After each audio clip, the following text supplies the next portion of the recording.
What's up, YouTube? This is G-Man coming at you for part number 16 of Flat Earth, Flat Wrong, my response to Robert Sungenis and Dr. Kent Hovind. So where I left off, I was looking up Isaiah 40:22, and I got it looked up now. And it says, "It is he that sitteth upon the circle of the earth." Okay, so he sits upon the circle of the earth. Okay, so you have the earth, the flat earth map. It's the outer rim is Antarctica, and that's, that creates a circle, and everything's contained within it. And you got the dome, the firmament, and he sits upon the circle of the earth. Okay, so whenever he looks down upon the earth, he sits upon it. That means he's above it. So whenever he looks down, he sees a circle. There you go. Circle of the earth. He looks down, he sees a circle. So he sits upon the circle of the earth. And the inhabitants thereof are as grasshoppers. That is actually a reference to another verse, and another very interesting verse. Right after Caleb and Joshua got back with the group of men, where they went out and did a reconnaissance mission to Jericho, they came back and everybody had a bad report except for Joshua and Caleb. Caleb said we should go in there, and take them out. But all the other guys were saying no, they were huge giants compared to us, and they looked down upon us and saw us as if we were grasshoppers. And so what verse is that? Look up the word grasshoppers in your concordance. So this is a reference to that verse right there. That God looks down on us, and we look as if we were grasshoppers. Where he just sees us, and we're small, and we're wandering around the earth. They could have said ants. I think ants would have been a better choice, but they chose grasshoppers here. But I think they chose grasshoppers here because it's directly intended to reference the verse from the book of Exodus, where they went and did that reconnaissance mission. And the giants in Canaan looked down and saw grasshoppers. So it was at the book of Exodus or the book of Joshua. I don't know. Okay, go look it up yourself. All right. Easy to find. Look up the word grasshoppers in your concordance. Okay. And King James Version. Make sure you stick with that. Okay.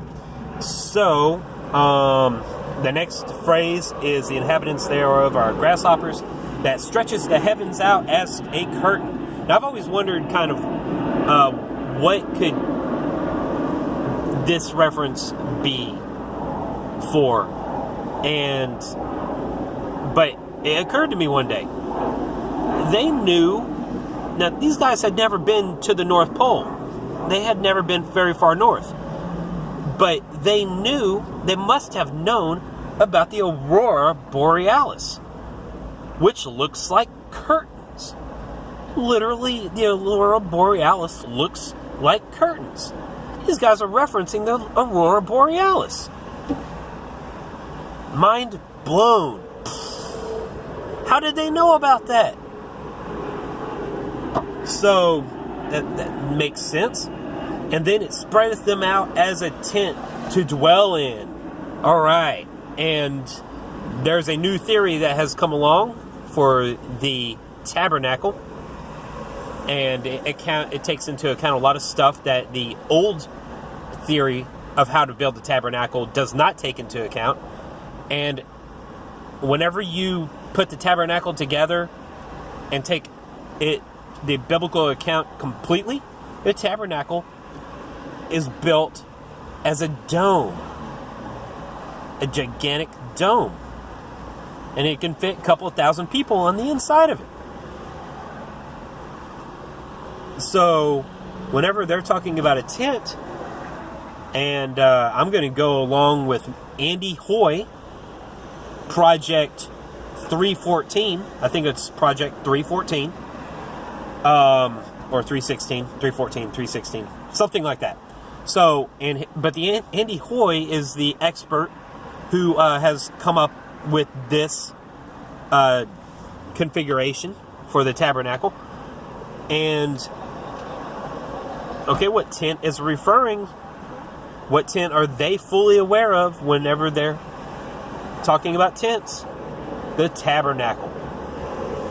They would have known that the tabernacle, what the shape of the tabernacle was. Was it built as a dome tent, like a yurt?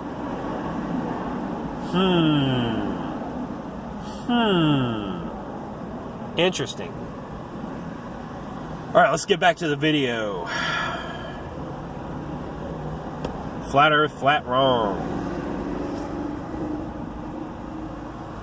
Of the earth. So what do you do with that passage? Obviously, the intent of the writer was to give... So what do you do with that passage? That passage is completely 100% flat Earth the whole way through. The whole way. You a shape. He didn't say the square of the earth or the rectangle. He said the circle. So he wants to convey information to you. But the question is, how far can you take that? What is a circle? Well, basically a circle, if you want to look at it scientifically, is just a two-dimensional shape. It doesn't even have three dimensions. I mean, I could draw a circle on a piece of paper, and unless you wanted to measure the width of the lead or the graphite that went on the paper, you basically have a two-dimensional object, okay? So what is he trying to say when he says circle? Well, in my understanding of it, if you're high above, you're God, and let's say you're putting human vision on God, you're not saying God is omnipresent and can see from everyone, so from everywhere. In that particular instance, you're basically saying God is looking above. What is he going to see? Well, if he sees a flat disc, he's going to see a circle, because from that height, and that height basically you can get from the verse. Yeah, he's looking down. It says he sits above the circle of the earth, so he's looking down from where he's sitting at that one spot, and he sees the circle. First, because it says he looks at the inhabitants as grasshoppers. Well, if the grasshopper is about 1/16,000th the size of a human being, so if you multiply 16,000 times the distance we know that the heavens are, that makes God about 400 million miles away, looking down on the earth. Now, I'm not saying that's, I'm using that as the measure. I'm just saying, if you just looked at the verse and you wanted to know what the distance was, this verse may be giving you a clue. Okay. Now that's an interesting thing right there. The dome firmament isn't that big. I mean, it's huge. It's huge. God spent all of day 2 creating the firmament. So, I mean, and it does go pretty high. It goes high enough for the sun and stars and the moon it contains all of them. So it's got to be above all of them. So it's got to be higher than the sun, moon, and stars. So at that point, God sits upon the circle of the earth. So he looks down, and it's just saying, there's no way. It's just saying that, once you get high enough, you can't even see people walking around on the earth.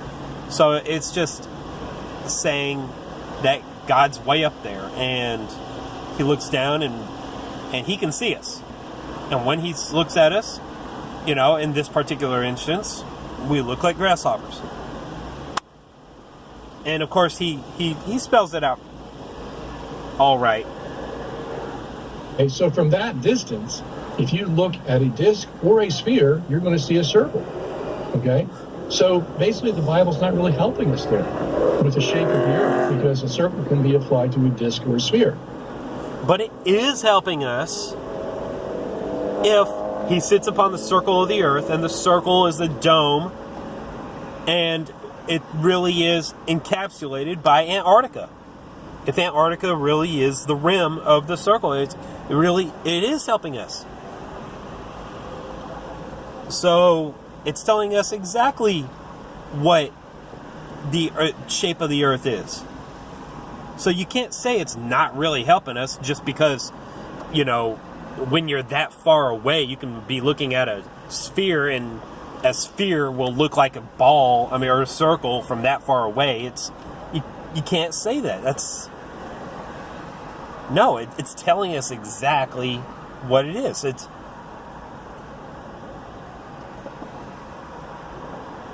That's just something going to be hard pressed to say, okay, he could be also looking at a ball. No, he isn't. All right, let's go. And so this ambiguity in that passage causes arguments between flat earthers and non-flat earthers as to what is the shape of the Earth. Okay, so basically I have to show ambiguity. So this is an ambiguous statement. God sitteth upon the circle of the earth.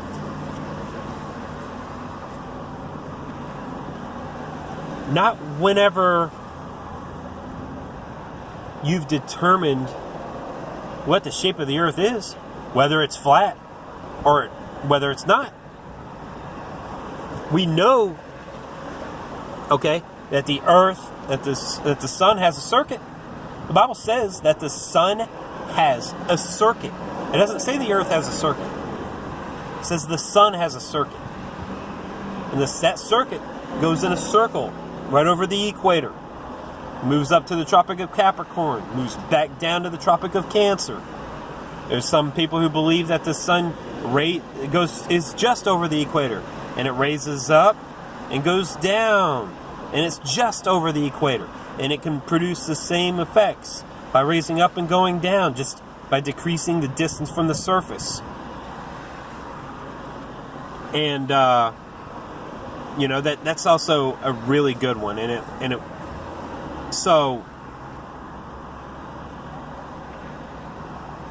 anyways, man, that's actually a pretty good explanation. All right, let's go. Educate them to the intricacies of that verse to show them that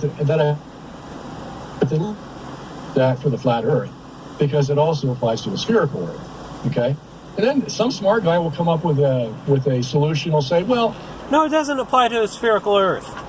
Right after that, it says the heavens are spread out like curtains. It says that. What does it say? Let's go back to it.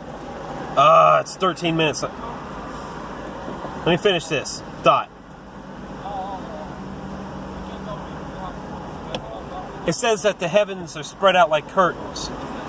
It says that the sky extends over us like a tent. So, a tent is spread out over a flat surface. Curtains hang from the ceiling. They hang from the ceiling over a flat surface too. I just don't get how you're taking this verse and saying, oh, it could also be talking about a ball. Anyways, G-Man out. I'm at 15 minutes now, almost. So, G-Man over 14 minutes. All right, G-Man out. Next video.